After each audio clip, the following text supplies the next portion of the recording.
My wife yelled in front of everyone, "You'll never be good enough for me." I smiled and said softly, "Maybe you're right." Then I turned around, got in my car, and drove away without looking back. Hours later, one of her friends texted me, "You know what she said after you left?" I typed back, "What?" The restaurant was too loud for the conversation we were having. That's what I remember most, not the mahogany panels or the soft jazz playing through invisible speakers, not even the way the candlelight caught the diamonds on Rebecca's fingers as she gestured wildly. No, what I remember is thinking, this place is too loud for my marriage to end. But marriages don't end in silence, do they? They end in restaurants where everyone can hear. They end at dinner parties where your wife's voice cuts through laughter like a knife through silk. They end when you're sitting across from someone you've loved for 8 years, and she looks at you like you're a stranger who's overstayed his welcome. Are you even listening to me, Marcus? Rebecca's voice had that edge to it, the one that appeared sometime in year 6, sharpened in year 7, and became her default setting by year 8. I was listening. I'd been listening for years, listening to how my teaching salary wasn't enough, listening to comparisons between me and her father, her brother, her college boyfriend who'd sold his tech startup, listening to the slow erosion of we into I and you, as if we'd never been a team at all. "I'm listening," I said quietly, cutting into my steak. It was overcooked, but I didn't send it back. I never sent things back. Rebecca said that was part of my problem. I accepted mediocrity. She sent her salmon back twice. "Then tell me what I just said." I looked up at her. Even angry, she was beautiful.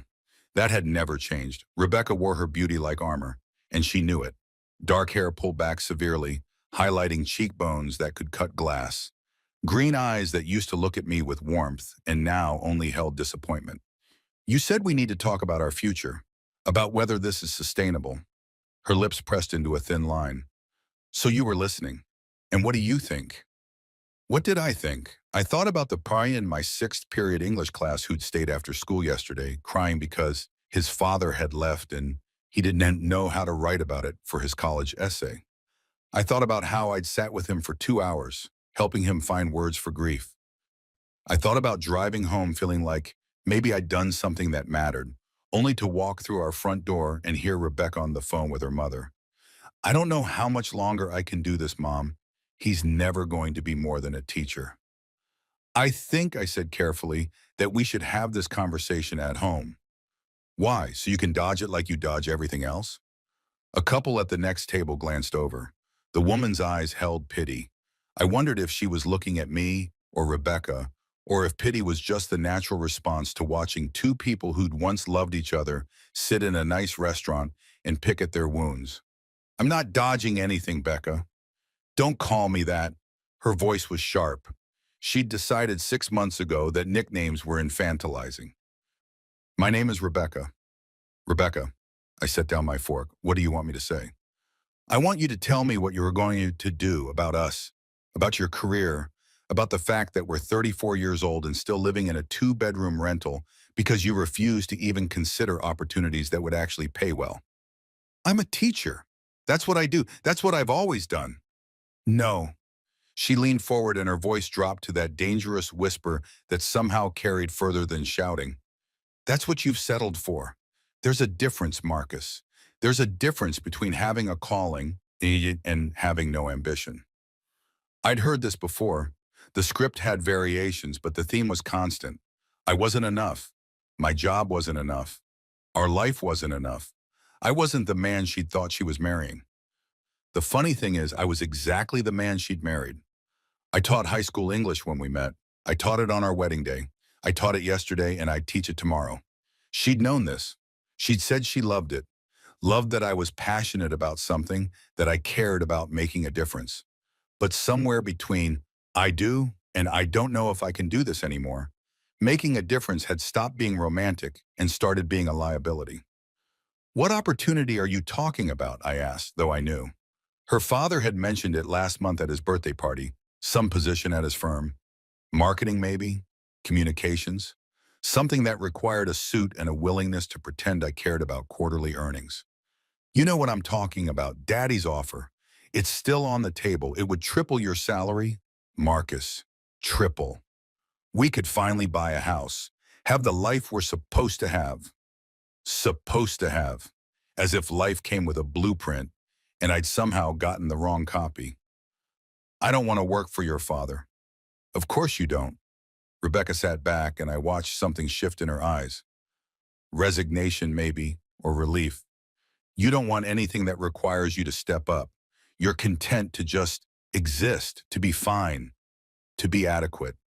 The words hung in the air like smoke. Adequate. I'd been called worse. But something about that word, in her voice, in this moment, felt like a door closing, not slamming. That would have been kinder. Just closing softly, inevitably, the way doors close in houses where no one lives anymore. If that's how you feel, I started, it's not about how I feel, it's about reality. Look at us, Marcus. Look at where we are. My college roommate just bought her third rental property. Your friend Derek just made partner at his law firm. And we're sitting here arguing about whether you should take a job that would actually allow us to have a life. We have a life. Do we? She laughed, and it wasn't a kind sound. Do we really? When was the last time we went on a real vacation? When was the last time I could go shopping without checking our account first? When was the last time you looked at me and I didn't see someone who'd given up? I haven't given up. I'm doing exactly what you always do. Yes, I know. She signaled for the waiter. I need another drink. I watched her order a martini, extra dirty, and I felt something crack inside my chest. Not my heart. That had been cracking for months, maybe years, each small disappointment adding another fissure. No, this was something else. This was the sound of me realizing that we were already over. We just hadn't signed the paperwork yet. The waiter brought her drink. She took a long sip, and I noticed her hand was shaking slightly. She was nervous. Rebecca was never nervous. There's something else, she said. Of course there was. There's always something else. The thing under the thing, the real reason for the performance. I'm listening. Derek's firm is having a party next weekend, a big one. Partners, clients, everyone important. She wasn't looking at me. I want to go. Okay. Loan. The word landed like a stone in still water. The ripples spread slowly, inevitably. Why? Because I need to network. Because it's important for my career. Because she stopped, and for a moment, I saw something almost vulnerable in her eyes. Because I need to see what else is out there. There it was, the thing under the thing. You mean, who else is out there? Don't be dramatic. I'm not being dramatic, Rebecca. You just told me you want to go to a party alone to see who else is available. That's not dramatic. That's just honest. Maybe I'm tired of not being honest. Her voice was rising. The couple next to us had given up all pretense of not listening. Maybe I'm tired of pretending this is enough, that you're enough. The restaurant wasn't loud anymore. Or maybe it was, and I just couldn't hear it over the ringing in my ears. Say that again, I said softly. You heard me? I want to hear you say it again. Clearly. She set down her glass, looked me dead in the eye, and I realized this was it, the moment. The one you can't come back from. The one where everything before becomes then, and everything after becomes now. You'll never be good enough for me, Marcus. Her voice carried across the restaurant, clear and cold. You'll never be what I need. You'll never be enough. The silence that followed was absolute. I could hear my own heartbeat, could hear the soft clink of silverware as the couple next to us stopped even pretending to eat, could hear the jazz music playing, something mournful and slow. I took a breath, then another, and I smiled. It wasn't a big smile. It wasn't cruel or sarcastic or bitter. It was just quiet, the smile of someone who'd been holding on to something for too long and finally, had permission to let go. Maybe you're right, I said softly. I stood up, reached for my wallet, put down enough cash to cover both our meals and a generous tip, because I wouldn't let anyone think I was petty. Even now, Rebecca was staring at me, and I couldn't quite read her expression. Shock? Satisfaction? Something else entirely. Marcus? Enjoy your party, I said. My voice was steady, calm. Enjoy your networking. Enjoy finding whatever it is you think is out there. I walked out of that restaurant with my head up and my hands steady, got into my 10-year-old Honda Civic, the one Rebecca had been nagging me to replace, and sat in the driver's seat for exactly 30 seconds. Then restarted the engine, put it in drive, and left. I didn't look back. Not at the restaurant, not at my phone when it started buzzing 5 minutes later, not at the life I was driving it away from. I just drove. The funny thing about endings is how quiet they can be. You expect fireworks, expect drama, expect something cinematic and grand, but sometimes endings are just one person walking out of a restaurant and another person sitting alone at a table, realizing too late that they'd wanted the wrong thing all along. My phone buzzed again and again. I ignored it. The city lights blurred past my windows. I drove without destination, just movement, putting miles between me and that moment, between me and her words, between who I'd been an hour ago and whoever I was becoming. I ended up at a 24-hour diner on the edge of town, the kind of place with cracked vinyl seats and coffee that tasted like it had been brewing since the Reagan administration. I ordered pie, cherry, because it reminded me of my grandmother, and sat in a booth by the window. My phone buzzed again. This time I looked. It wasn't Rebecca, it was Melissa. Rebecca's best friend from college.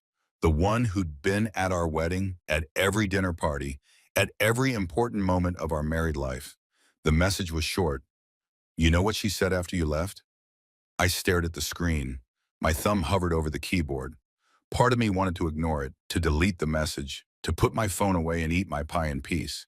But I'd spent 8 years wondering what Rebecca said when I wasn't in the room, what she told her friends, what narrative she'd constructed about our marriage, about me, about why it wasn't working.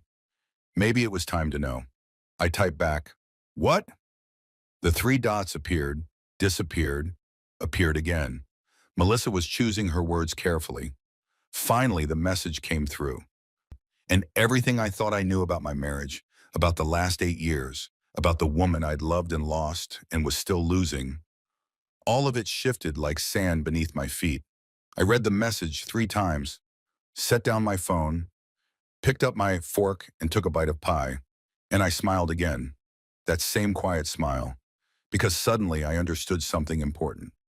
Sometimes the person who tells you that you'll never be enough is really saying that they'll never be satisfied, that the problem isn't you at all. And sometimes the greatest gift someone can give you is showing you exactly who they are, clearly and without doubt, so you finally have permission to walk away. I finished my pie, left a large tip, got back in my car, and I drove home, not to our apartment, but to the future I was already beginning to imagine. A future where I was exactly enough. The apartment felt different when I walked through the door at midnight, empty, even though all our furniture was still there. The cream-colored couch Rebecca had insisted on, "Marcus, we're adults. We need adult furniture," sat in the same spot it had occupied for 3 years. The abstract art she'd bought from a gallery opening hung on the same walls. The orchids she kept alive through sheer force of will still perched on the windowsill. Everything was the same. Everything was different. I stood in the doorway for a moment, keys still in my hand, trying to remember what it felt like to walk into this place and feel like I was home. The memory was there, faint and distant, like a song you used to know all the words to, but can only hum now. My phone buzzed again. Melissa. 3 more messages had come through during my drive. I sat down on the cream-colored couch, carefully the way I'd learned to sit on it, because Rebecca said my sprawling would wear out the cushions, and opened my phone. The first message was the one I'd already read in the diner. You know what she said after you left? The second was the answer to my question. What? The third was what had made me smile into my cherry pie. She said, "Why isn't he fighting for me? Why is he just giving up?" Then she cried for 20 minutes. The fourth, fifth, and sixth messages had come while I was driving. "Marcus, I probably shouldn't tell you this, but you deserve to know. She's been planning this for weeks. Tonight wasn't spontaneous. She wanted you to make a scene, to beg, to prove that you couldn't live without her. That was the whole point. I'm so sorry. I should have said something sooner, but she's my friend, And I did not know how to. I'm just sorry. I read them again. Then once more slowly, letting each word sink in. She'd been planning this. The humiliation, the public shaming, the carefully chosen words designed to cut deepest. All of it orchestrated, all of it premeditated. I should have been angry, should have felt that hot, righteous fury that makes people throw things and punch walls and send texts they regret in the morning. But I didn't feel angry. I felt free. Because here's the thing about manipulation. It only works when you don't see it coming. Once you see the strings, the puppet show loses its power. And Rebecca had just shown me every single string. My phone buzzed again. This time it was Rebecca herself. Where are you? We need to talk. Marcus, answer me. You can't just walk out like that. It was childish and embarrassing. I'm at home. When are you coming back? I counted them. 5 messages in 3 minutes. I could picture her, pacing our apartment. No, her apartment now, phone clutched in her hand, oscillating between fury and fear. She'd expected a fight, expected tears or anger or desperate pleas, expected me to play my role in her drama. I'd given her none of it, and now she didn't know what to do. I typed out a response, deleted it, typed another, deleted that too. Finally, I settled on something simple. I'm staying somewhere else tonight. We'll talk tomorrow. The response was immediate. Where? What do you mean somewhere else? This is your home. Was it though? Had it ever been? Or had I just been a guest in Rebecca's life, tolerated as long as I followed the house rules and didn't ask too much? I didn't respond. Instead, I opened my messages with Melissa again. Thank you for telling me, I typed. Can I ask you something? The 3 dots appeared immediately. Of course. How long have you known that she was planning this? A pause. Longer this time. I could almost feel Melissa's internal debate through the phone. Loyalty to her friend versus honesty to someone she'd known for 8 years. Someone who'd been nothing but kind to her. Someone who deserved the truth. 2 weeks, she finally wrote. She called me after your argument about the job. Said she was done settling. That she needed to make you see that you weren't enough, so you'd either change or leave. And if I changed, then she'd have the life she wanted, the house, the status, the husband with the impressive job title. And if I left, then she'd be free to find someone who already had those things. I sat with that for a moment, the casual cruelty of it, the cold calculation, the way I'd been reduced to a set of variables in someone else's equation. There's more, Melissa wrote. I don't know if I should tell you, but after tonight, I think you deserve to know everything. My heart rate picked up slightly. Tell me. The 3 dots appeared and disappeared several times. Finally, can I call you? I looked around the empty apartment. Rebecca would be calling soon, demanding answers, demanding my attention. If I was going to have this conversation, it needed to be now. Yes. The phone rang within seconds. I answered. Marcus? Melissa's voice was tight, strained. God, I feel terrible about this. Just tell me. She took a breath. Derek's party? Next weekend. It's not just networking. Derek, my former college roommate, the one who'd made partner at his law firm, the one whose success Rebecca never tired of mentioning. What about it? She's been...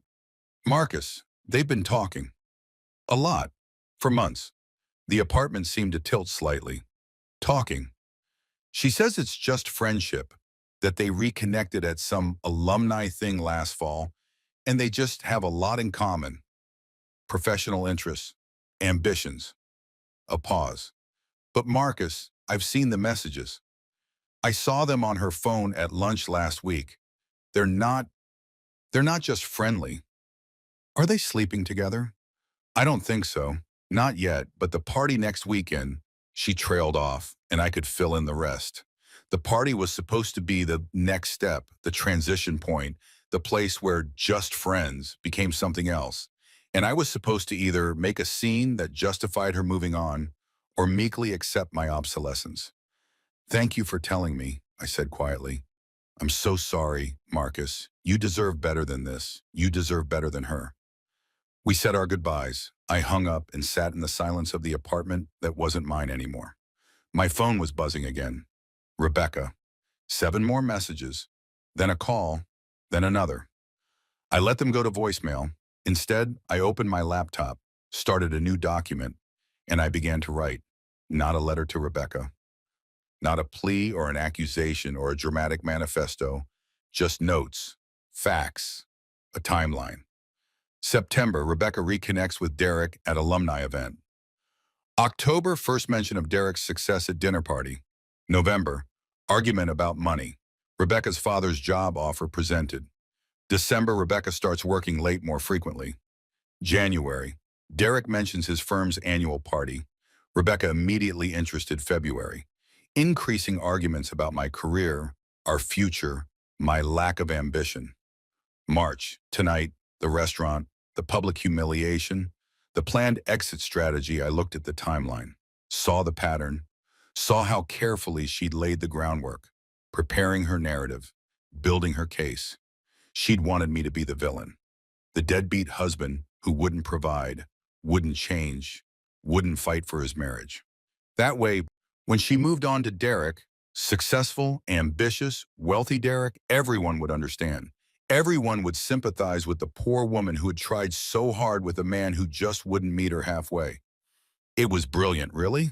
A perfect strategy, except for one small problem. I wasn't going to play along. My phone rang again. This time I answered. Marcus, finally, where the hell are you? Rebecca's voice was sharp, but I could hear the uncertainty underneath. I told you, somewhere else. That's not an answer. Are you at Derek's, one of your teacher friends? Interesting. She'd immediately jumped to Derek. Guilty conscience, maybe? Does it matter? Of course it matters. We had a fight, Marcus. Couples fight. You don't just disappear. We didn't have a fight, Rebecca. You performed a monologue in a crowded restaurant designed to humiliate me into submission. There's a difference, DeVries. Silence, then. I was upset. You weren't listening to me. You never listen. I listened to every word. I kept my voice level, calm. You said I'll never be good enough for you. You said I'll never be what you need. You said I'll never be enough. I listened very carefully.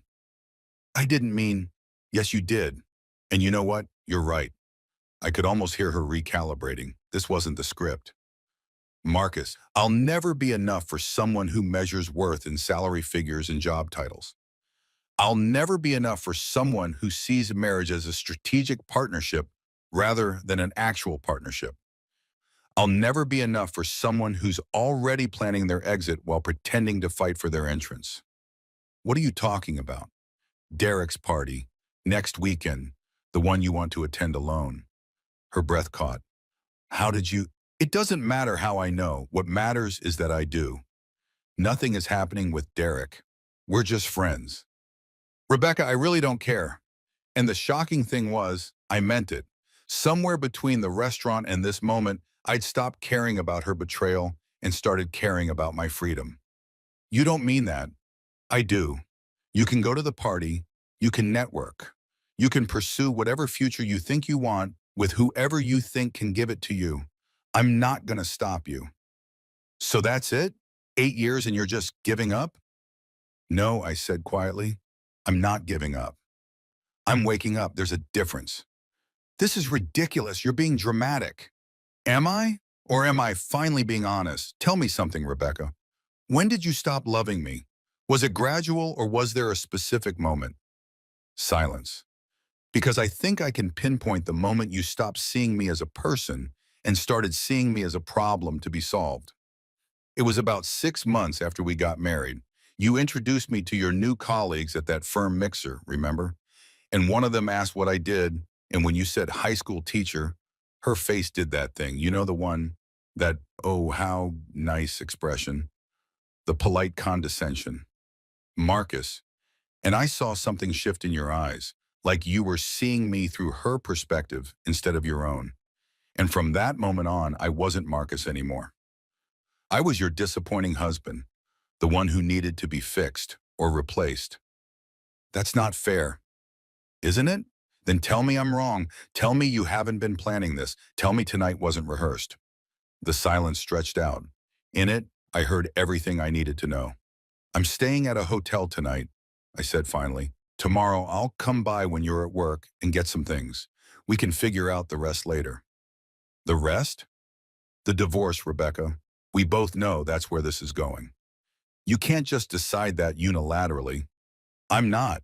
You decided it weeks ago. I'm just agreeing with you. I hung up before she could respond. My hands were shaking, not from anger or fear, but from adrenaline, from the sheer weight of that conversation, of those words, of the life I was systematically dismantling with each sentence. I grabbed a duffel bag from the hall closet and started packing. Clothes, toiletries, my laptop, the photo of my grandmother that I kept on the nightstand, the only picture in the apartment that Rebecca hadn't chosen.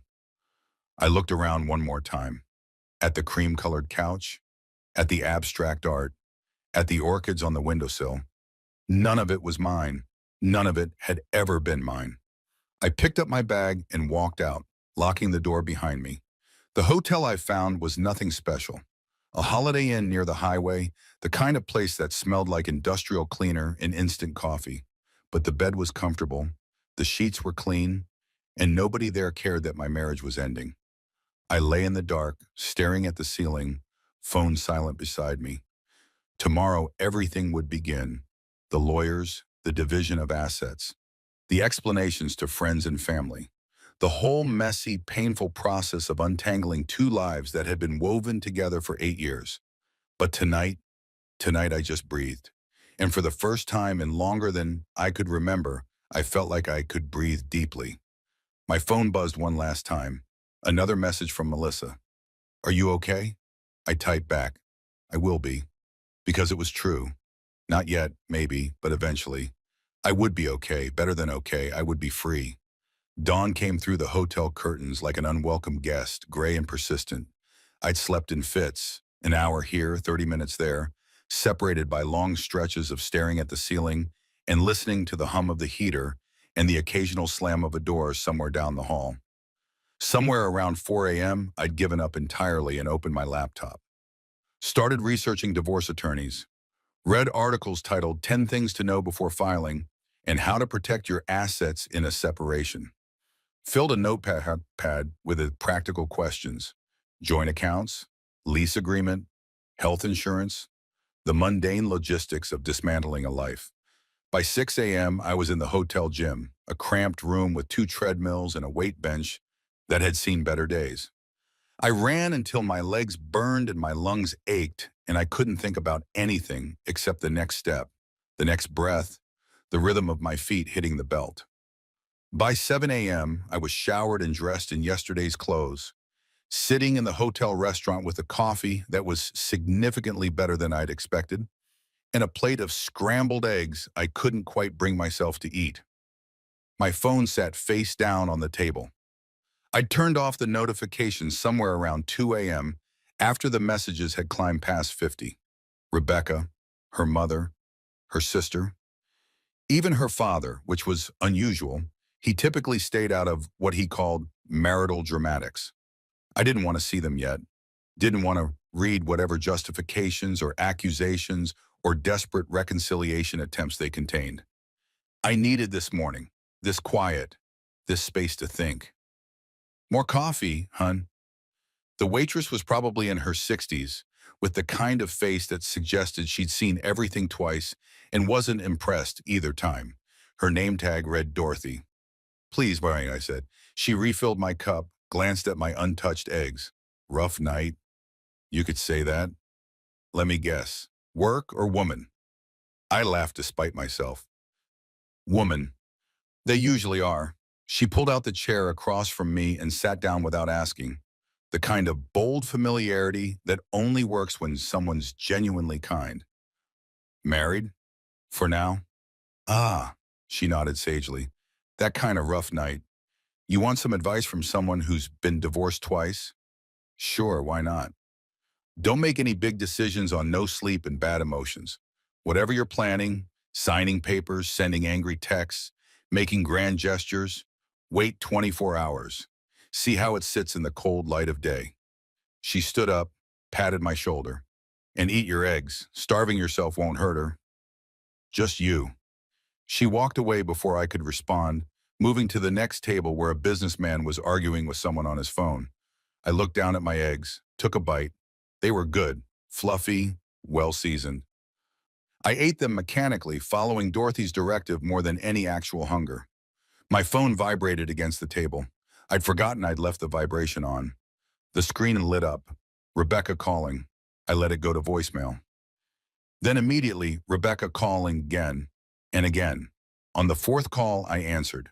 Not because I wanted to, but because I knew she'd keep calling until I did. And the businessman 3 tables over was already giving me annoyed looks. What, Rebecca? Finally, I've been trying to reach you all night. Where are you? Her voice was different than last night, smaller. The bravado from the restaurant had evaporated, replaced by something that sounded almost like fear. Hotel. Which one? Does it matter? Marcus, please, we need to talk. Actually talk. Not whatever that was last night on the phone. I thought I was pretty clear last night. You were upset. You had every right to be upset. I said things I shouldn't have said, and I'm sorry. Sorry. The word hung in the air between us, and I waited to feel something. Relief maybe, vindication. Even anger would have been appropriate, but I felt nothing. Just tired. Okay, I said, okay. That's all you have to say? What do you want me to say, Rebecca? I want you to tell me we can fix this, that we can go to counseling, that 8 years means something to you. 8 years, I thought about those years. The good ones at the beginning, weekends spent in bed reading the Sunday paper, cheap wine and cheaper takeout, laughing at nothing. Then the middle years, where the laughter got less frequent and the silences got longer. And finally, these last years, where we'd become roommates with a shared history and separate futures. Did you sleep with him? I asked quietly. Silence. Rebecca, did you sleep with Derek? No. Her voice was barely a whisper. I swear to God, no, we haven't. It's not like that. But you want to. More silence, which was answer enough. I don't know, she finally said. Maybe. I'm confused, Marcus. I'm so confused. I don't know what I want anymore. I think you do know. You're just afraid to say it out loud because it makes you the villain in this story. That's not fair, isn't it? You've spent months building a narrative where I'm the problem, the inadequate husband, the man without ambition, the dead weight holding you back from the life you deserve. And maybe some of that is even true. Maybe I'm not ambitious in the ways you value. Maybe our life together isn't glamorous enough for the person you want to be. I took a breath, steadied myself. But here's the thing, Rebecca, I'm not the villain, and neither are you. We're just two people who wanted different things and were too stubborn or too scared to admit it until everything exploded. So that's it? We just give up? We already gave up. We've been giving up for months, maybe years. Last night was just the first time we were honest about it. I could hear her crying now, soft, muffled sounds like she was trying to hide it. Part of me wanted to comfort her. 8 years of conditioning, of being the partner who smoothed things over, who made things okay. But I couldn't do it anymore. Couldn't sacrifice my own clarity for her comfort. I need you to be honest with me, I said. Not the version of honesty where you tell me what you think I want to hear. Real honesty. Can you do that? I'll try. If I took your father's job, if I became the person you want me to be, would you be happy? She didn't answer right away, and I respected her for that. She was actually thinking about it instead of reflexively saying yes. I don't know, she finally admitted. Maybe for a while, but Marcus, I don't think the job is really the issue. Then what is? I think, she took a shaky breath. I think I'm not in love with you anymore. And I don't know if that's because of who you are or who I would become, or just time. People change, want different things. There it was, the truth under all the other truths, clean and sharp and final. Thank you, I said. For what? For saying it, for not making me drag it out of you. So what happens now? Now we figure out how to separate our lives with as much dignity as we can manage. No more public scenes, no more fighting. We get lawyers, we split everything fairly, and we move on. Just like that. just like that. What about Derek's party? Her voice was small. I almost laughed. Even now, with our marriage crumbling around us, she was thinking the next opportunity. Go to the party, Rebecca. Do whatever you need to do. You don't need my permission anymore. Marcus, I mean it. We're done, not angry done, or maybe we can work it out done. Just done. You're free to pursue whatever future you want. I could hear her breathing on the other end of the line, could imagine her sitting in her apartment, trying to process this. She'd wanted this, had orchestrated this. But now that it was actually happening, the reality was probably hitting her differently than she'd imagined. I never meant to hurt you, she said. I know, but you did anyway. We hurt each other. That's what happens when two people try to force something that stopped working a long time ago. I'm sorry. Me too. We sat in silence for a moment, a shared silence, maybe the last one we'd ever have. I'll come by the apartment at noon, I said. Get the rest of my things. Will you be at work? I can be. That's probably better, easier. Okay? Okay. I hung up before either of us could say anything else. Before the reality of what we'd just done could sink in enough to make one of us backtrack or hesitate or try to salvage something that was already ash. Dorothy appeared at my table again, coffee pot in hand. She'd clearly been hovering, probably listening. I didn't mind. Feel better? She asked. Strangely, yes. That's because the truth always feels better than the sour, even when the truth hurts. She refilled my cup again. What are you going to do now? Get my stuff, find an apartment, call a lawyer. Sounds like a plan. You got people, friends, family? I thought about it. My parents lived 3 states away. My brother was in the military, currently deployed. I had colleagues at school, but we weren't particularly close outside of work. Derek had been my best friend in college, but that relationship had died a quiet death over the years, especially now given the circumstances. Not really, I admitted. Then make some. People going through hard times need people. Don't be one of those guys who tries to tough it out alone and ends up bitter. She walked away again, and I sat with her words. My phone buzzed, a text from Melissa. How are you holding up? I typed back, better than expected. Thank you again for last night. Of course, listen, I know this is weird, but do you need help moving your stuff? I have the day off. I stared at the message. Rebecca's best friend, offering to help me move out. The irony wasn't lost on me. Won't that put you in an awkward position? Probably, but you need help and I'm offering. Plus, Rebecca and I need to have a conversation about friendship and loyalty anyway. I smiled despite everything. Noon at the apartment? I'll be there. I finished my coffee, paid my bill, and left Dorothy a tip that was probably too generous. She gave me a knowing smile as I left. The drive back to the apartment felt surreal. Just yesterday, I'd driven this road thinking about lesson plans and grocery lists and whether I'd remembered to pay the water bill. Normal things, married person things, now I was driving it to collect my belongings and leave for good. I pulled into the parking lot at 11:45. Gave myself 15 minutes to sit in the car and steel myself. The apartment building looked the same. Red brick, green shutters, the magnolia tree in front that bloomed every spring. I'd lived here for 3 years. Had thought I'd probably live here longer until we could afford to buy a house. But that future was gone now. That version of my life had ended somewhere between the appetizers and the main course at an overpriced restaurant. Melissa pulled up at 11:58 in a white SUV. She got out, saw me sitting in my car, and walked over. I rolled down the window. You ready? She asked. No, but let's do it anyway. She smiled. That's the spirit. Come on, let's get you out of here. We walked up to the apartment together. I used my key, still had my key, and opened the door. Rebecca had kept her word. She wasn't there. But evidence of her was everywhere. The coffee cup on the counter with lipstick on the rim, her blazer draped over the back of a chair, the scent of her perfume still hanging in the air. Where do we start? Melissa asked. Bedroom, I guess. Clothes first. We worked in silence for a while, moving through the apartment like archaeologists excavating a site. I took my clothes, my books, my few personal items, left the furniture. Most of it had been Rebecca's choice anyway. Left the art, the decorations, the orchids, took only what was undeniably mine. It was shocking how little there was. 8 years of marriage and my entire life fit into 6 boxes and 2 suitcases. Is that everything? Melissa asked, looking at the small pile by the door. Yeah, I travel light, apparently. She looked at me with something like pity. Marcus, you can take more. You lived here too. You have a right to. I don't want more. I just want out. We loaded everything into my car.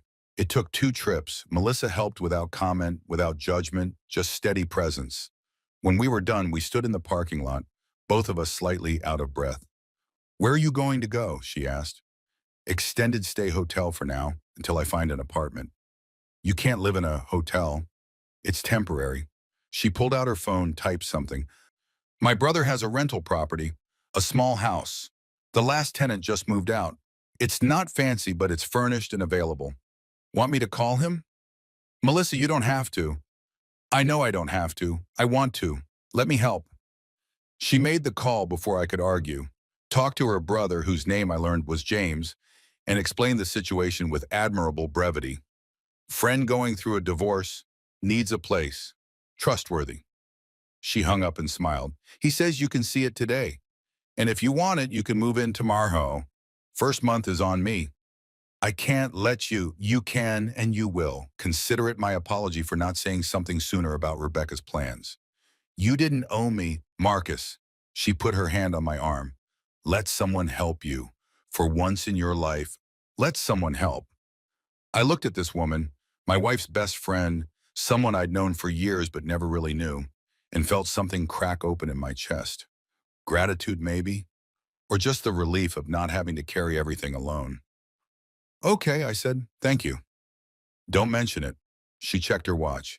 James can meet us there in an hour. You want to grab lunch first? You look like you haven't eaten anything except hotel eggs. How did you? You have that hotel breakfast pallor. Come on, I know a place.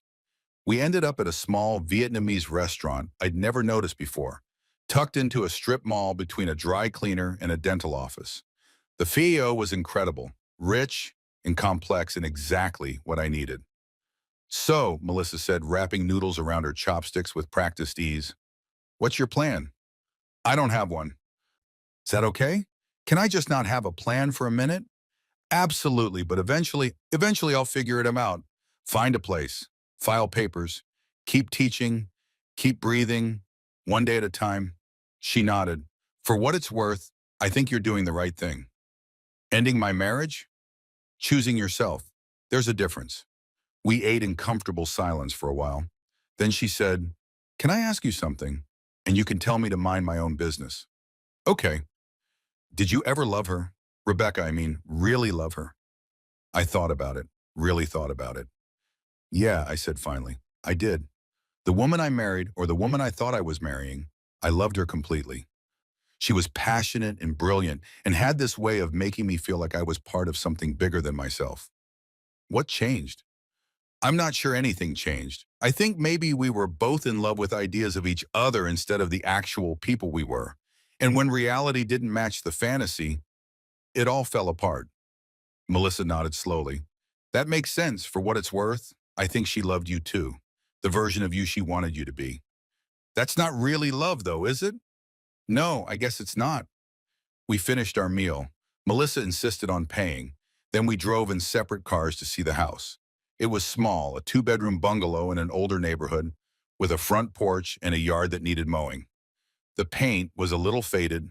The roof probably needed replacing in a year or two. It was perfect. James met us there, a tall guy in his 30s with an easy smile and a firm handshake. He showed me around, pointing out the quirks.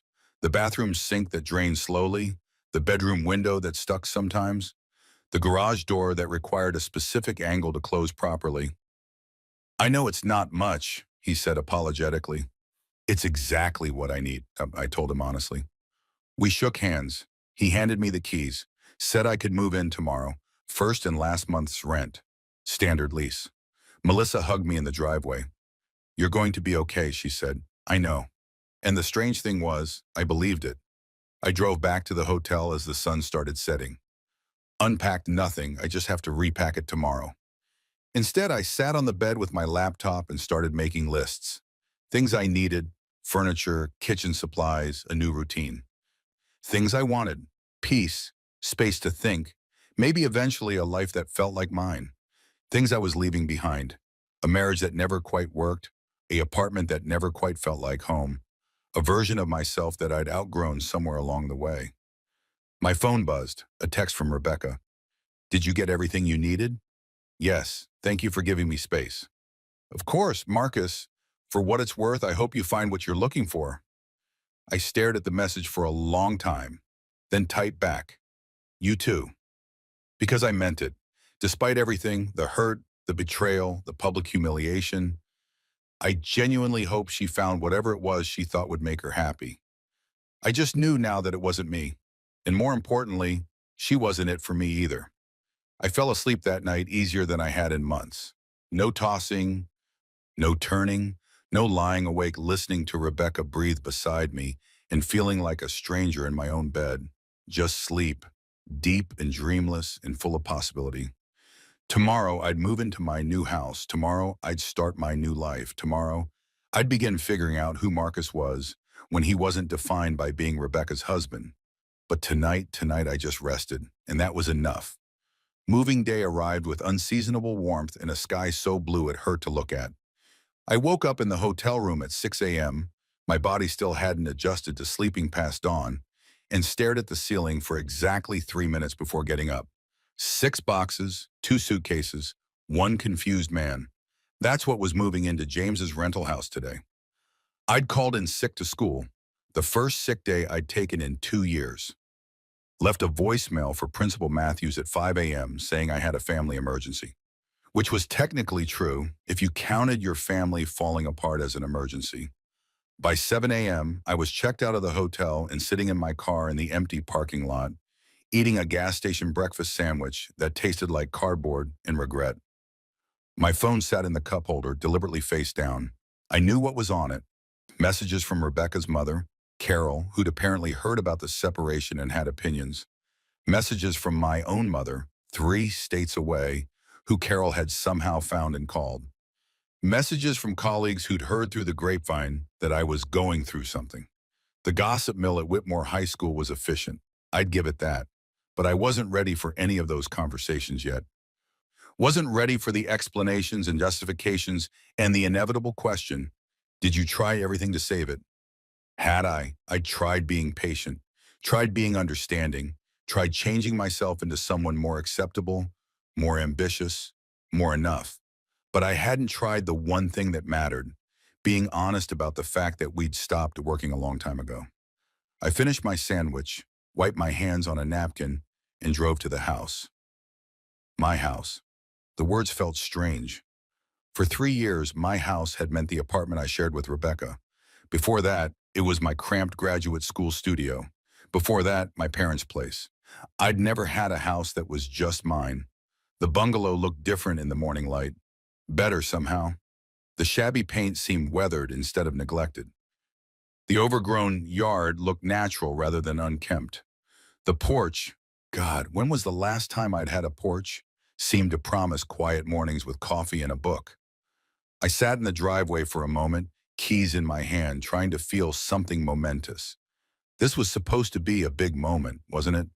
The first day of the rest of my life. The phoenix rising from the ashes. All those cliches that people use when their lives implode and rebuild. But I didn't feel momentous. I just felt tired and a little hungry despite the breakfast sandwich. My phone rang. I checked it despite myself. Melissa. Hey, I answered. Hey yourself. You at the house? Just pulled up. Don't unload anything yet. I'm 5 minutes away and I brought reinforcements. Melissa, you don't have to. Save it. 5 minutes. She hung up before I could argue. True to her word, she pulled up exactly 5 minutes later in her white SUV, but she wasn't alone. She was followed by a U-Haul truck that looked comically large for my meager possessions. The truck parked, and out climbed a guy about my age, tall, built like he actually used his gym membership, with kind eyes and an easy smile. Marcus, this is my brother James, Melissa said. James, Marcus. We met yesterday, I said, shaking his hand again. I know, but now we're officially meeting as landlord and tenant.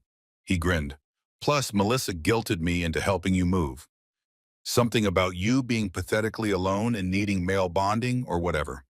I didn't say pathetically, Melissa protested. You implied it heavily. Despite everything, I laughed. I appreciate it, though I should warn you, this is possibly the easiest move in history. I have 6 boxes. 6? James looked skeptical. 6 boxes total? Total. Man, he shook his head. That's either very minimalist or very sad. Bit of both, probably. Well, good news is the truck has more than boxes. Melissa walked to the back of the U-Haul and opened it with a flourish. Surprise! Inside was furniture. A lot of furniture. A couch, not cream-colored, but a deep gray that looked actually comfortable. A coffee table, a dresser, a bed frame, kitchen supplies, lamps, even a small dining table with 2 chairs. Melissa, I can't. It's not charity. It's all stuff from James's storage unit. Previous tenants left some, James upgraded his own place, and some is from our parents' house that we were going to donate anyway. You'd actually be doing us a favor by taking it.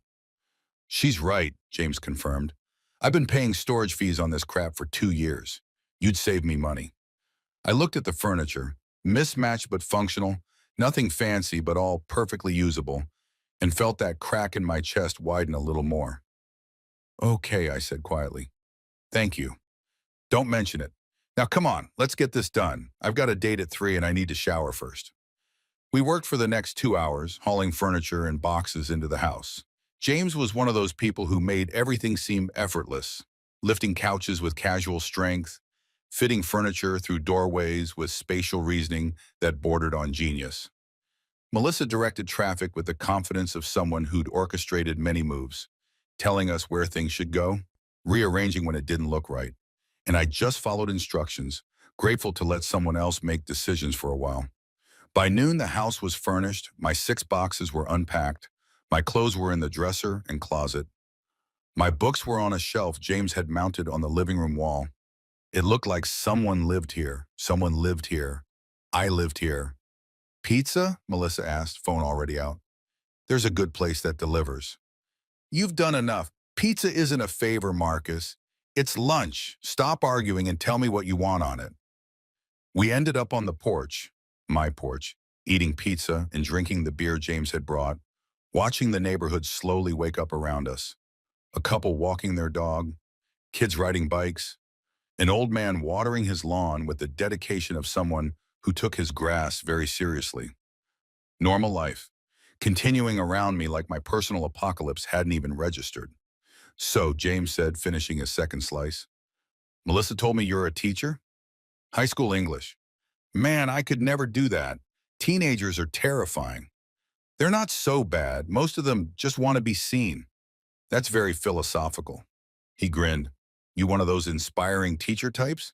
Stand on desks and recite poetry? God, no. I'm more the let's actually discuss the book instead of just taking a quiz type. Sounds better than my high school experience. We watched a lot of movies in English class. Melissa rolled her eyes. Because you went to a terrible school. True, but hey, I can quote entire scenes from the 1996 Romeo and Juliet movie, so who's the real winner here? They bickered good-naturedly, and I sat back and just existed. Did not have to perform or explain or justify. Just existed in the moment, eating pizza on my porch with people who were quickly becoming friends. My phone buzzed. I checked it reflexively. Rebecca, can we talk, please? I stared at the message, felt Melissa's eyes on me. Her? She asked quietly. Yeah. You don't have to respond right now or at all. I know, but I did respond because putting it off would just make it worse. Not today. I need space. We can talk next week about logistics. The reply was immediate. Okay, I understand. Then a moment later, are you doing okay? I almost laughed. Was I doing okay? I was sitting on a porch I couldn't afford a week ago, eating pizza with my ex-wife's best friend and her brother, having just moved out of the home I'd shared with my wife of 8 years. Was I okay? I think so, I typed back. Because it was true. I wasn't great, wasn't whole, wasn't healed. But I was okay. I was breathing and moving forward, and that was enough for now. I'm glad. I pocketed my phone and looked at Melissa and James, who were politely pretending they hadn't been watching me. Sorry, I said, don't be. Melissa handed me another slice of pizza. Divorce is messy. No way around it. We're not divorced yet, just separated. Semantics. The hard part is the same either way. James stood up, stretched. I should head out. Got to make myself pretty for this date. You're already pretty, Melissa teased. I know, but there's pretty and then there's James, level, pretty. It's a process. He turned to me, stuck out his hand. Welcome to the neighborhood, man.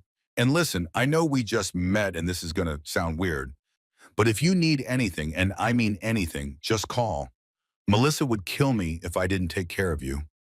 I would, she confirmed cheerfully. I shook his hand. Thank you. Really. After he left, Melissa and I sat in silence for a while, watching the clouds drift across that impossible blue sky. Can I ask you something? I said eventually. Sure. Why are you doing this? Helping me, I mean. Rebecca is your best friend. This puts you in an awkward position. She was quiet for a moment, choosing her words carefully. Rebecca and I have been friends since college, 14 years. And for most of that time, she's been a good friend. Supportive, funny, loyal. She paused. But the last couple years, I've watched her change, become someone I don't fully recognize. Someone who measures worth in zeros on a paycheck and status at dinner parties. People change. They do, but that doesn't mean I have to like what she's becoming. And more importantly, I don't have to enable it. She looked at me directly. What she did to you, the public humiliation, the calculated cruelty, that's not okay. Friend or not, I can't pretend it is. She's going to be angry when she finds out you helped me. Probably, but that's a consequence I'm willing to live with. Besides, she smiled slightly, I think maybe our friendship has been dying for a while too. I just didn't want to admit it. I'm sorry. Don't be. Sometimes things end. Doesn't make them meaningless. Just means they've run their course. She stood up, grabbed her purse. I should go too. Let you settle in. Melissa, I stood as well. Thank you. For everything. For telling me the truth about Rebecca's plans. For helping me move, for the furniture. For just being decent when you didn't have to be.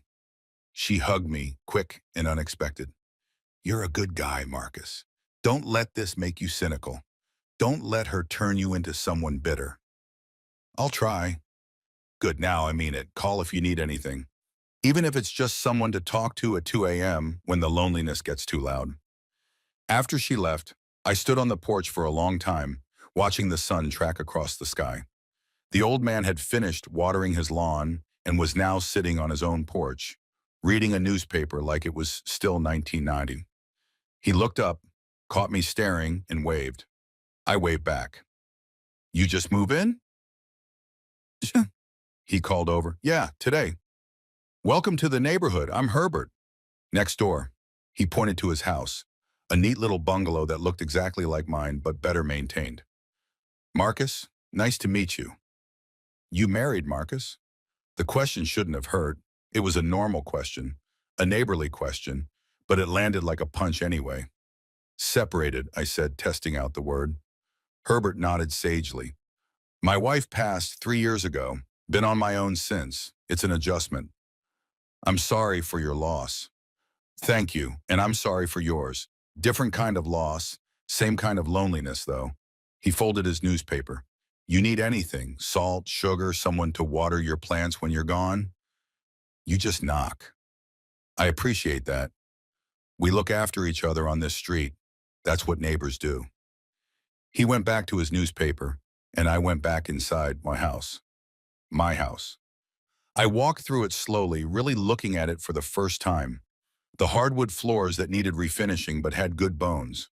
The kitchen with its outdated appliances, but decent counter space. The bedroom with the window that stuck, but let in perfect morning light. It wasn't much. It was nothing like what Rebecca had wanted. No granite countertops, no stainless steel, no open floor plan perfect for entertaining. But it was mine. wholly and completely mine. I stood in the middle of the living room and just breathed. Then I did something I hadn't done in years. I turned on music. Not something Rebecca would approve of. She had opinions about music, specific genres for specific moods. But something I wanted. Pulled up an old playlist on my phone, stuff from college I hadn't listened to in forever. The Shins, Death Cab for Cutie, The National. Songs about longing and loss and finding meaning in the spaces between.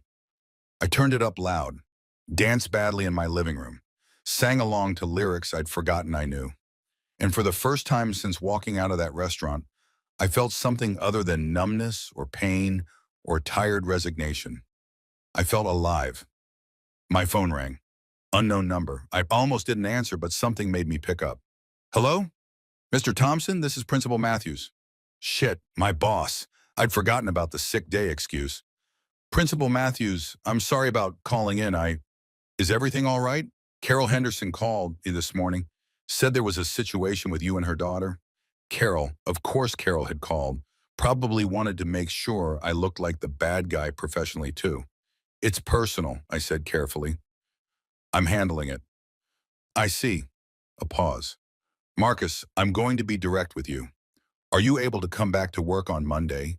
Because if you're dealing with something that requires more time, we can arrange for a substitute. Your students deserve consistency. He wasn't wrong, and I appreciated that he was asking rather than assuming. I'll be there Monday, I said. I promise. This was just, I needed one day to get some things sorted. All right, but Marcus, if you need support, HR has resources, counseling services. Don't try to handle everything alone. Thank you, I appreciate that. After we hung up, I sat down on my new couch, the comfortable gray one that didn't require careful sitting, and thought about Monday, about walking back into school, about the inevitable questions and curious looks and hushed conversations that would stop when I entered the teacher's lounge, about having to be professional Marcus, put together Marcus, Marcus who had his shit handled, when I felt like I was held together with duct tape and stubbornness. But that was Monday's problem. Today, I was just going to Maher, in my house with my music and my thoughts and my new beginning. I spent the rest of the afternoon doing mindless things, organized my kitchen, the 4 plates and 3 bowls and mismatched silverware that constituted my culinary arsenal, hung up my clothes, set up my laptop on the small dining table, made a grocery list, coffee, bread, eggs, milk, peanut butter, the basics, added a plant, because Herbert had mentioned watering plants and I thought maybe I should have something alive to take care of, even if it was just a succulent. As evening fell, I sat on my porch again, was going to have to get a chair out here. The steps were going to get old fast, and watched my new neighborhood settle into twilight. Lights coming on in windows, the smell of someone grilling, kids being called in for dinner. Herbert sitting on his porch too, raising a beer in my direction. I raised my water bottle back. Normal life all around me, and I was part of it now. Just Marcus, not Rebecca's husband, not the disappointing son-in-law, not the teacher who should want more. Just Marcus, sitting on his porch, watching the day end. My phone buzzed one more time, a text from a number I didn't recognize. Hey, it's James. Melissa gave me your number. How's the first day in the new place? I smiled and typed back. Strange, good, quiet. Quiet is underrated, enjoy it. And seriously, if you need anything, just holler. Thanks, man. Also, there's a poker game every other Thursday at my place. Low stakes, high bullshit. You're invited if you want. Poker. I hadn't played poker since college. Rebecca thought gambling was tacky, even the friendly kind. I'd like that, I typed. Cool. Next one's in 2 weeks. I'll text you the address. After he signed off, I just sat with my phone in my hands, thinking about how weird life was. How you could wake up one morning thinking you knew exactly what your life looked like, and by evening you're sitting on a different porch, making plans with people you barely knew, feeling more yourself than you had in years. The stars were starting to come out. Real stars, visible ones. The apartment had been too close to downtown, too much light pollution. But here in this older neighborhood with its trees and its quiet, I could actually see them. I made a mental note to look up constellations. Rebecca had thought astronomy was boring. Why stare at dead light? But I'd always been fascinated. Another thing I could do now, could be interested in without judgment or dismissal. I went inside as the mosquitoes started biting, made myself a sandwich for dinner. Peanut butter and the last of the hotel jam packets I'd saved. Ate it standing at the kitchen counter, looking out at my small backyard with its overgrown grass and potential. Then I took a shower in my bathroom with the slow drain, put on clean clothes, sat on my couch with a book I'd been meaning to read for months, and I just existed. No television Rebecca wanted to watch, no conversation I needed to navigate carefully, no tension humming under every interaction, just quiet, just peace, just the sound of pages turning and my own breathing. Around 11, I got ready for bed, stood in my bedroom, and looked at the bed Melissa and James had set up, the same bed I'd slept in with Rebecca for 3 years. For a moment, I hesitated. All those memories attached to that furniture, all those nights of slowly growing distant. Then I thought, it's just a bed. It doesn't have to mean what it used to mean. I can make it mean something new. I climbed in. The sheets were new. Melissa had thought of everything. They smelled like fresh laundry and possibility. I turned off the light, lay in the dark, waited for the loneliness to hit, the regret, the second guessing. But it didn't come. Instead, I felt light, like I'd been carrying something heavy for so long, I'd forgotten what it felt like to stand up straight, and now my spine was finally remembering its natural curve. I pulled out my phone one last time, opened my notes app, started a list. Things I want to do now that I can. Learn to cook something other than pasta. Take a photography class. Read poetry without someone sighing dramatically. Travel somewhere cheap and weird, just because. Make friends who don't know me as half of a couple. Figure out who Marcus is when he's just Marcus. I added one more. Be okay with being alone. Then I set my phone aside, closed my eyes, and fell asleep in my house, in my bed, in my new life. And I slept better than I had in years. Monday morning arrived with rain, the soft, persistent kind that turns everything gray and makes you want to stay in bed forever. I woke up at 5:30 a.m., disoriented for a moment about where I was. The ceiling was wrong, the light was wrong, the sounds were wrong. Then I remembered, this was my ceiling now, my light, my sounds. I lay there for a few minutes, listening to the rain tap against the window that stuck, and thought about the day ahead. My first day back at Whitmore High since everything had imploded. My first day as separated Marcus instead of married Marcus. The thought made my stomach clench. I forced myself out of bed, showered in the bathroom with the slow drain, and stood in front of my closet trying to decide what someone going through a divorce wore to teach high school English. I settled on what I always wore: khakis, button-down shirt, tie, the armor of respectability. The uniform of someone who had his life together, even when he absolutely didn't. Coffee helped. The small pot I'd bought at Target yesterday made terrible coffee, but it was caffeinated and hot, which was all that mattered this evening. I arrived at school at 7:15, earlier than necessary, but late enough that the parking lot wasn't empty. I didn't want to be the first one there, didn't want to sit alone in my classroom building up anxiety, but I also didn't want to rush in right before first period, didn't want to look like I was hiding. The hallways smelled like they always did: floor cleaner, teenage body spray, and that indefinable scent of institution. Fluorescent lights hummed overhead. Lockers slammed. Someone's phone was playing music too loud. Normal. Everything was completely normal. Except I felt like I was walking through it wearing a sign: failed husband, marriage collapsed, feel free to stare. Marcus! I turned to see Jessica Chen, who taught AP History and had the classroom next to mine. She was walking toward me with a carefully neutral expression. The face people make when they've heard something but don't want to seem like they've heard something. Hey, Jess. How are you? The emphasis on "are" told me she knew. Of course she knew. Carol had called Principal Matthews. Rebecca had probably told her mother everything. Her mother had probably told half the school board. The school board members had kids at Whitmore. And teenagers were the most efficient gossip network ever created. I'm okay, I said. Because what else do you say? Listen, if you need anything, someone to vent to, someone to grab coffee with, whatever, I'm here. She touched my arm briefly. No judgment, no questions you don't want to answer. Thanks, Jess. I appreciate that. Mean it. And Marcus? She lowered her voice. Don't let the gossip get to you. People will talk for a week, maybe two, then something else will happen and they'll forget all about it. That's comforting, I think. She smiled. It's supposed to be. Now come on, we've got 45 minutes before first period and I made cookies yesterday. Stress baking, you look like you could use one. Her classroom was exactly like mine. Same industrial carpet, same white walls, same motivational posters that the administration insisted we display. But she'd made it warm somehow, with plants on the windowsill and student artwork covering every available surface. The cookies were chocolate chip. They were perfect.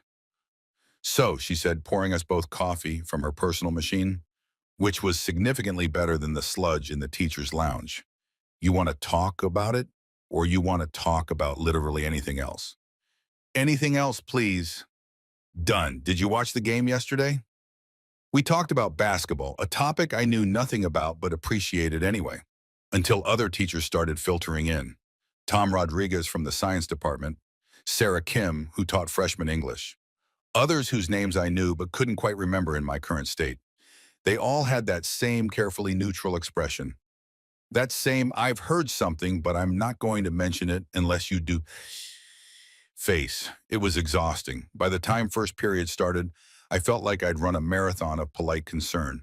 But then my students walked in, juniors, first period AP literature, and something shifted. They had no idea. To them, I was just Mr. Thompson, same as always. The guy who made them actually read the books instead of relying on SparkNotes. The guy who asked hard questions and actually listened to their answers. Okay, I said, once they'd settled into their seats. Last week we started The Great Gatsby. Who actually read chapters 3 and 4? About half the hands went up, normal ratio. And who read the SparkNotes summary? A few honest souls raised their hands. I appreciated the honesty. Fair enough. Let's talk about Gatsby's parties. What's Fitzgerald doing there? What's the point of all that excess? And just like that, I was teaching again, doing the thing I actually knew how to do, the thing that made sense when nothing else did. A kid named James, not my landlord James, a different James, a quiet kid who always sat in the back, raised his hand tentatively. Mr. Thompson, I think the parties are like a disguise, like Gatsby is trying to become someone he's not, and the parties are part of the costume. Interesting. Say more about that. Well, he's throwing these huge parties for people he doesn't even know, right? He's not actually enjoying them. He's performing, being the person he thinks he needs to be to get what he wants. I felt that observation land somewhere in my chest. That's a really perceptive reading, James. Anyone want to build on that? The discussion took off from there, students bouncing ideas off each other while I facilitated. This was what I loved about teaching, these moments when they actually engaged, when they stopped seeing books as homework and started seeing them as mirrors. The period flew by, then second period, then third. By lunch, I was exhausted but also strangely energized. I'd made it through half the day. I was doing it. The teacher's lounge was packed. Rainy days meant no one was eating outside or in their cars. I grabbed my lunch from my bag and looked for a place to sit. Jessica waved me over to her table. Tom was there too, and Sarah, and a few others I knew casually. I sat down, unwrapped my sandwich, peanut butter again. I really needed to grocery shop, and tried to look like someone comfortable in his own skin. Marcus? Tom leaned forward. Question about the junior curriculum. Are you guys still teaching Death of a Salesman, or did they finally approve the switch to Fences? Shop talk. Blessed, normal shop talk. Still Salesman. The committee meets next month to reconsider. That play depresses the hell out of me, Sarah said. Every year, watching 16-year-olds discover that the American dream is a lie. That's literally the point, Jessica argued. That's why it's important. They debated curriculum while I ate in my sandwich and just existed in the normalcy of it. Work complaints, pedagogical disagreements, gossip about which administrators were pushing what initiatives. No one mentioned Rebecca. No one asked about my weekend. No one looked at me with pity. It was perfect. Then Carol Henderson walked into the teacher's lounge. Carol didn't work at Whitmore. She was on the school board, which meant she had access but no actual reason to be in the teacher's lounge during lunch. But there she was, scanning the room like a missile seeking a target. Her eyes found me. Marcus? She approached our table with the determination of someone on a mission. I need to speak with you. The table went quiet. Jessica's hand found my arm under the table, a gesture of support. Carol, this isn't really a good time. It won't take long. Privately, please. Every eye in the teacher's lounge was on us now. The gossip network was about to get fresh content. I stood up because refusing would cause a bigger scene. 5 minutes. We walked out into the hallway. Carol's heels clicked against the linoleum with sharp precision. What you're doing to my daughter is unconscionable, she said, not even waiting until we were fully out of earshot. I'm not doing anything to Rebecca. We're separating. It's mutual. Mutual? Her voice went up an octave. You walked out on her in the middle of a restaurant. You humiliated her in front of everyone. And now you're refusing to even talk to her about reconciliation? Carol, with all due respect, you weren't there. You don't know what happened. I know that my daughter is heartbroken. I know that she's willing to work on things, to go to counseling,